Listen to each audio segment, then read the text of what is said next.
సత్యం news కి స్వాగతం. ప్రేక్షకులకు నమస్కారం. వెన్ను నొప్పి, స్పాండిలైటిస్, అలాగే మెడ నొప్పి, మోకాళ్ళ నొప్పులకు నివారణ గురువుగారి మాటల్లో విందాం. మీకు ఏ సమస్య అయినా ఉన్నట్లయితే మాకు కామెంట్ రూపంలో తెలియజేయండి. మేము గురువుగారిని అడిగి ఇంటర్వ్యూ ద్వారా మీకు సమస్యకు పరిష్కారాన్ని తెలియజేయగలుగుతాం. ఈ వీడియోకి లైక్ చేయండి, షేర్ చేయండి, అలాగే మీ సమస్యని కామెంట్ చేయండి. శ్రీ గురుభ్యో నమః. హరి ఓం. ఇవాళ ఎక్కువ మంది మహిళల్ని వేధిస్తున్న సమస్య ఏంటంటే మోకాళ్ళ నొప్పులు, నడుము నొప్పి, వెన్ను నొప్పి, స్పాండిలైటిస్ అంటే మెడ నొప్పులు. చాలా ఎక్కువ తీవ్రంగా ఉండేది ఈ మెడ నొప్పి, స్పాండిలైటిస్. ఈ మెడ నొప్పి దీనివల్ల ఈ చేతులన్నీ తిమ్మిలిపోవటము, భుజాలు లాగటము ఇట్లాంటివన్నీ జరుగుతుంటాయి. దీనికి సంబంధించినటువంటి శ్రీధాత్ర నమః ద్వారా ఒక చిన్న ప్రక్రియ మనం ఇక్కడ వివరిస్తాను. మన దేవతలందరికీ కూడాను, అంటే మహిళా దేవతలందరికీ కూడాను పెరిమెలు ఎర్రగా ఉంటాయి. ఇవాళ ఆడవాళ్ళందరూ అలంకరణ చేసుకున్నప్పుడు ఈ లిప్స్టిక్ వేసుకుంటారు. ఈ లిప్స్టిక్ కూడా ఎర్రటి లిప్స్టిక్కే వేసుకుంటారు. ఈ ఎర్రటి లిప్స్టిక్ వేసుకోవాలన్న ఆలోచన అసలు ఎక్కడి నుంచి వచ్చింది? ఎవరన్నంటే సాధారణంగా శరీరానికి అది బాగుంటుందని చెప్పి వేసుకుంటారు అంటారు. ఎర్రటి రంగు కాకుండా పసుపు రంగు కానీ, నీలం రంగు లిప్స్టిక్ కానీ ఎవరూ వేసుకోరు. అసలు ఎందుకని ఇట్లా ఎర్రటి రంగు లిప్స్టిక్ పిల్లలకి వేసుకునే అలవాటు ప్రారంభమైంది ఈ ప్రపంచంలో అంటే, మన దేవతలు సరస్వతీదేవి కానీ, లక్ష్మీదేవి, పార్వతి ఇట్లా దేవతలందరికీ కూడా యొక్క పెదాలు ఎర్రగా ఉంటాయి. వాళ్ళ పెదిమలు ఎర్రగా ఎందుకు ఉంటాయంటే వాళ్ళందరూ కూడా తాంబూలం వేసుకుంటారు. లలితా సహస్రనామ స్తోత్రంలో ఒక మంత్రం ఉంటుంది. తాంబూల పూరిత ముఖి దాడిమి కుసుమ ప్రభ. తాంబూలంతో కూడుకున్నటువంటి అమ్మవారి నోరు దానిమ్మ పండులాగా ఎర్రగా ప్రకాశిస్తుందట. అందువల్ల పెదిమలు కూడా, ఈ పెదిమల గురించి కూడా ఒక లలితా సహస్రనామ స్తోత్రంలో ఒక వాక్యం ఉంటుంది. నవ విద్రుమ బింబశ్రీ న్యక్కారి రదన ఛద. అప్పుడే పండినటువంటి దొండపండు లాంటి కాంతిని తిరస్కరించేటువంటి, అంతకన్నా ఎక్కువ కాంతితో ఉన్నటువంటివి అమ్మవారి పెదిమలు అని చెప్పి దాంట్లో ఉంటుంది. ఈ పెదిమలు అనే పదం ఉపయోగించడానికి చాలా రకాల పదాలు ఉంటాయి. పెదిమలు అని చెప్పడానికి సంస్కృతంలో ఓష్ఠమని చాలా రకాల ఉంటాయి. కానీ ఈ లలితా సహస్రనామ స్తోత్రంలో ఏం చెప్తారంటే రదనఛద అంటారు. అంటే రదనఛద అంటే రథములు అంటే దంతాలను కప్పి ఉన్నటువంటివి అప్పుడే పండిన దానిమ్మ పండు కన్నా ప్రకాశవంతంగా ఉన్నాయి అని. మన శరీరంలో ఎముకలకు సంబంధించిన వాటిలో కనపడేవి పళ్ళు మాత్రమే, దంతాలు మాత్రమే. శరీరంలో ఈ దంతాలు మినహా మిగిలిన ఎముకలు ఏవీ కనపడవు. ఈ దంతాల గురించి లలితా సహస్రనామ స్తోత్రం చెప్పిందంటే ఎముకలకు సంబంధించిన పరిష్కారం దాంట్లో చెప్పినట్టు అర్థం చేసుకోవాలి మనం. లలితా సహస్రనామ స్తోత్రంలో ఇంకో వాక్యం ఏముంటుందంటే శుద్ధ విద్యాంకురాకార ద్విజపంక్తి ద్వయోజ్వల. అమ్మవారి యొక్క పళ్ళు ఎట్లా ఉంటాయంటే శుద్ధ విద్యకు అంకురము లాంటి బ్రాహ్మణ పంక్తుల్లాగా ఉంటాయని చెప్తుంది. అంటే శుద్ధ విద్య అంటే వేదానికి అంకురంగా ఉండేటువంటి బ్రాహ్మణ పంతులు. ఇప్పుడు వేదం చదివినప్పుడు బ్రాహ్మణులు ఒక 10 మంది బ్రాహ్మణులు ఉన్నారనుకోండి, 5గురు ఒక వాక్యం చదివితే ఇంకో 5 ఇంకో వాక్యం చదువుతారు. అదే 20 మంది ఉంటే 10 మంది ఒక వాక్యం చదివితే ఇంకో 10 మంది ఇంకో వాక్యం చదువుతారు. అట్లా ఎంతమంది బ్రాహ్మణులు ఉన్నా వాళ్ళందరూ 2 పంక్తులుగానే చదువుతారు. 3 పంక్తులు 4 వరుసలుగా చదవరు. ఎందుకని? ఈ లలితా సహస్రనామ స్తోత్రంలో అట్లా చదవాలని చెప్పారు. ఏమని? శుద్ధ విద్యాంకురాకార ద్విజపంక్తి ద్వయోజ్వల. శుద్ధ విద్యకి అంటే బ్రహ్మ విద్యకి అంకురం లాంటి, మొగ్గ లాంటి బ్రాహ్మణ పంక్తి ద్వయంలాగా అమ్మవారి యొక్క దంతాలు ఉన్నాయని చెప్పారు. ఈ మొత్తం ఈ 3 వాక్యాలలో మనకు అర్థమయ్యే విషయం ఏంటంటే, తాంబూలం వేసుకోవటం వల్ల మన యొక్క కీళ్ల నొప్పులు కానీ, మెడ నొప్పులు కానీ, నడుము నొప్పి కానీ ఇవి తగ్గుతాయి. అంటే మోకాళ్ళ నొప్పులు, వెన్ను నొప్పి, మెడ నొప్పి ఇవి తగ్గుతాయి.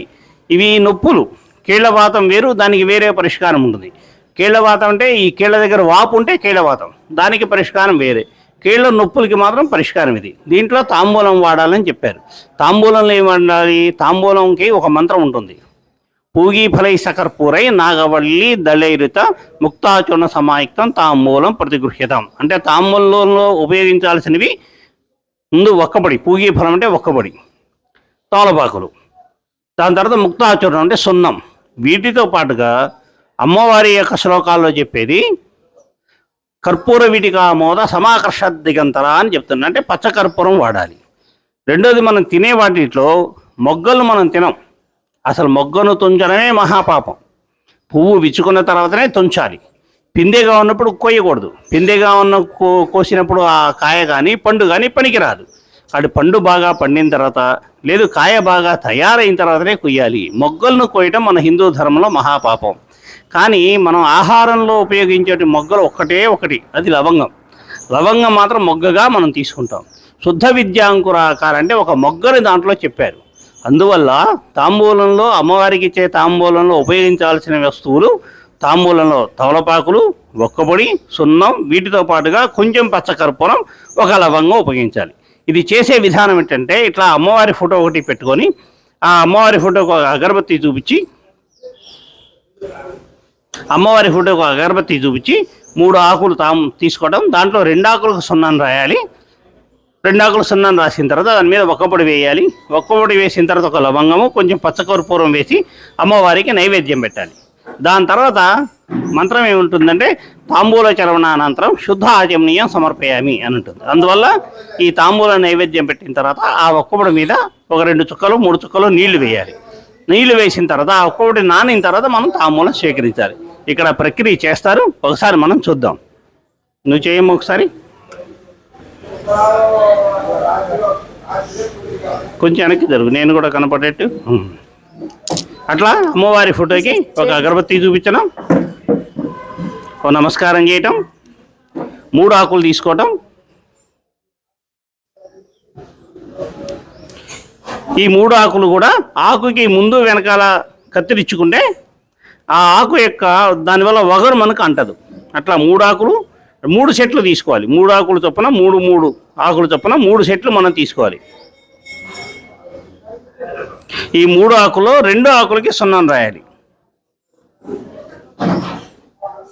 కొంచెం ఎక్కువ రాసుకోండి సున్నం, ఎందుకంటే తాంబూలం పండాలి. అమ్మవారి తాంబూలం పండిన కారణంగా ఆ పెదిమేలట ఎర్రగా ఉన్నాయట. మనకు కూడా తిన్న తర్వాత పెదిమేలు ఎర్రగా అయ్యేంతగా పండాలి.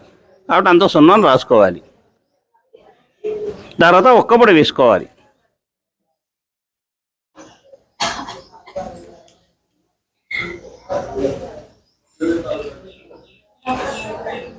ఒక్క లవంగం వేయాలి.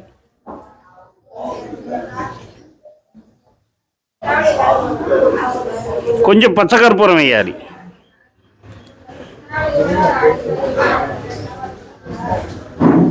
ఇప్పుడు ఈ 3టిని కూడా అమ్మవారికి నైవేద్యం పెట్టాలంటే 5 సార్లు చేయి చూపించాలి.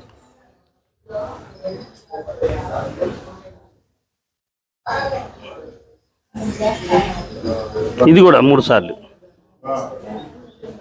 ఇవి చూపించలేదుగా, ఒకటే చూపించారు, 3 చూపించాలి. ఇవి కూడా చూపించాలి, దానికి విడివిడిగా. 4. ఇది 5 సార్లు చూపించారు కదా, ఇది 5 సార్లు చూపించాలి, ఇదే 5 సార్లు చూపించాలి. అట్లా ఇది 5 సార్లు చూపించండి. 1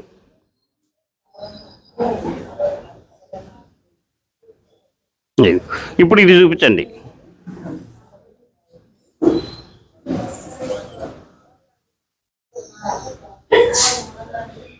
ఇట్లా తాంబూలం చూపించిన తర్వాత దాని మీద ఒక 2 చుక్కలు నీళ్లు వేయాలి. తాంబూల చరవణానంతరం శుద్ధ ఆచమనీయం సమర్పయామి.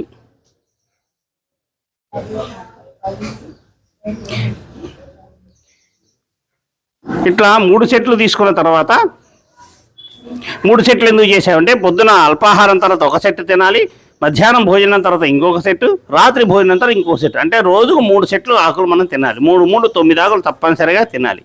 ఈ విధంగా ఒక 10 రోజులో 20 రోజులో మనం చేస్తూ ఉంటే మనకు కీళ్ళ నొప్పులు కానీ, వెన్ను నొప్పి కానీ, మెడ నొప్పి కానీ, చేతుల్లో తిమ్మిర్లు కానీ ఇవన్నీ తగ్గిపోతాయి. ఇవన్నీ తగ్గిపోయిన తర్వాత మనం చేస్తున్న పనుల వల్ల, మనం చేస్తున్న అపచారాల వల్ల మళ్ళీ ఎప్పుడైనా ఒక 6 నెలలకో 4 నెలలకో మళ్ళీ ఏర్పడచ్చు. అప్పుడు కూడా మళ్ళీ ఇదే ప్రక్రియ ఒక 20 రోజులు చేసుకోవాలి. దానివల్ల అవి తగ్గిపోతాయి. ఇట్లా చేసుకున్న వాళ్ళలో ఎవరెవరికి లాభం కలిగిందో వాళ్ళు ఇప్పుడు మనతో మాట్లాడతారు. పట్టుకొని మాట్లాడు. నీ పేరు చెప్పు. శ్యామ వెంకట నరసమ్మ. తగ్గిందండి నాకు. పాలవాయి తగ్గింది, సురుకు పోట్లు అది వరకు నడవలేకపోయినా ఇప్పుడు పర్వాలే, బాగా నడుతున్నా. నువ్వు ఏ ఊరు నుంచి వచ్చావు? నీ పేరేంటి? ఎక్కడ నొప్పులు ఉన్నాయి, ఎట్లా తగ్గినాయి చెప్పు. మాది కొత్తపాలవాయి అండి. నా పేరు వెంకటరామ. నడువుల నొప్పులు, కాళ్ళ నొప్పులు కొంచెం తగ్గినాయి, నాకు బాగానే ఉంది. ఎన్ని రోజులు చేసావు ఇది నువ్వు? వాటికి 14 రోజులు. 14 రోజులు చేసావు.